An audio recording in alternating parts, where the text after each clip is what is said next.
or they want to go out with their friends this weekend and it doesn't mean that they're two different people. And I know this drives a lot of traumatic cognitive dissonance for us, but they are a bad person who pretends to be good. What advantage do you think a good person would have to pretend to be bad?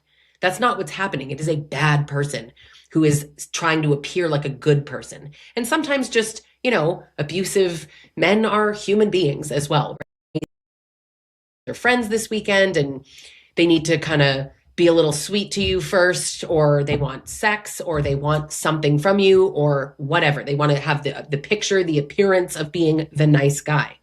The nice guy is such a myth, right? A good man, let's not confuse that guy with the nice guy, because the nice guy is abusive. I'm so nice. I'm so nice to you. Meanwhile, they're not, but they want you to think that they are, right? They have to tell themselves that they're good. Part of why they're nice to you too is really interesting because they're kind so that they can be like, I took you to dinner last week. What's your problem? My God, nothing I ever do is good enough for you. I just gave you a gift. We just went on a trip 3 months ago. My God, but it's always you. They're not kind to you because they are kind. They are kind to you because it serves them in some way. And you want to kind of decipher what those ways are, right? So the reality is they're not all good. Now the question, how they pitch that to you, right? You are, right? So the reality is they're not all good.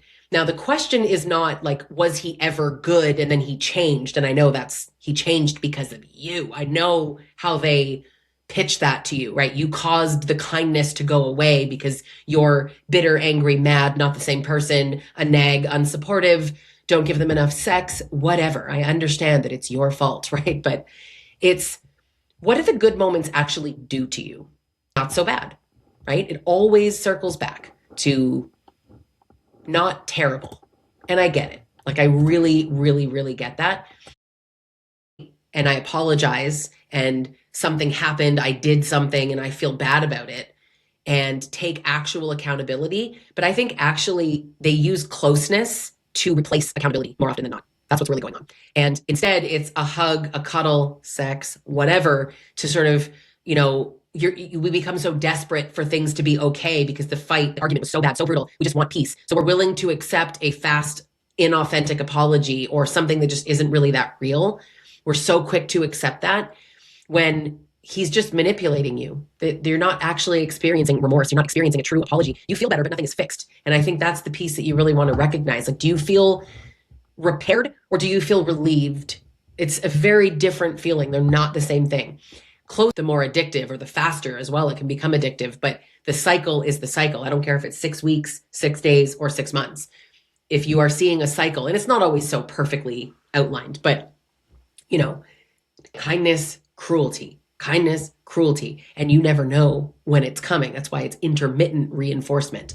But relief is powerful. Like, don't underestimate that. So we start to wait for the good, and that actually keeps us going. We're waiting for the good moment. So even when it's bad, you associate that bad moment with the feeling of relief from the high, and then you're waiting for it and you crave it. You need it. You must have it.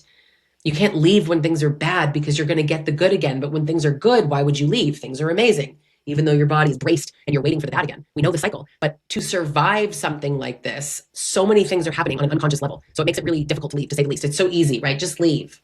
Just leave. If only it was that easy, right? We cling to the good version to survive. We tell ourselves, he's not that bad. The cognitive dissonance sort of makes us choose the easiest option. And so he's abusing me, but he says he loves me. And that makes absolutely no sense. So it must just be that he's traumatized and doesn't know how to love. It must be that I picked a fight. He does love me. It's me. So many things